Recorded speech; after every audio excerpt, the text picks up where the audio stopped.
प्रभु श्रीमती शारदेव श्रद्धा मान द्वारा रक्तदान शिविर अनुष्ठित। रक्तदान महापुण्य इंग्राजी 2021 नववर्ष उपलक्षे कलिजुगर मानव शरीर अवतारी श्रीमती शारदेव परिवार मालकानगिरी और कोरापुट जिला तरफ रक्तदान शिविर अनुष्ठित। यही कार्यक्रम में शताधिक भक्त माने आरंभ में कलिजुगर मानव अवतार प्रभु श्रीमती शारदेव श्री विग्रह को स्थापन करने सह प्रदीप प्रज्वलन कर 101 यूनिट रक्त प्रदान करते। यही कार्यक्रम में फंपाणी ग्रामर सरपंच श्रीमती प्रतिमा नायक उपस्थित रही रक्तदाता मानक सर्टिफिकेट प्रदान कर उत्साहित करते। यही कार्यक्रम आयोजक माने रक्तदाता मानक मिठा सेऊ कदली फलरस पानी बोतल सहित अन्न प्रसाद प्रदान करते। कार्यक्रम शेष में डाक्तर टीम तरफ शारदीय श्रद्धालु को उपहार प्रदान करने सहित साधुवाद जणाइथिले। जय प्रभु सारथी मो ना जस्ना रानी साहू जयपुर बासिंदा।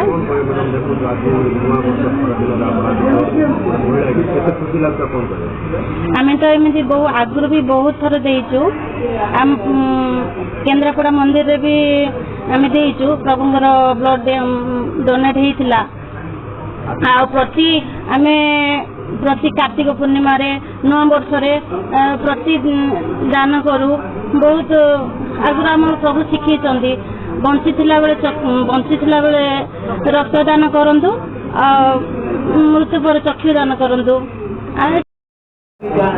मो ना गिरी गोवर्धन महांती मालकानगिरी निवासी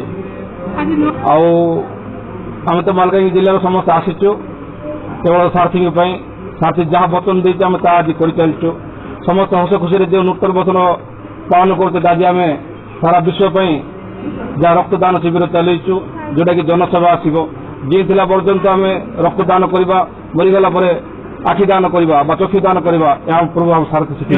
जय महाप्रभु सारथी मो प्रभुंर बाणी था बंची था रक्तदान मृत्यु पर चक्षुदान यह मो प्रभु संकल्प आ प्रभु बाणी अनुसार आम अनुप्राणित आम चलीचु भक्त हवा आम योग्यता ना आश्रा कर पढ़ी आश्रित जहाँ आमको शिखे से शिक्षा अनुसार आम समाज को किसी शिक्षा दवा बोली निजक इच्छा है से आज गोटे रक्तदान शिविर आयोजन कर समस्त को रक्तदान मोहन महापात्र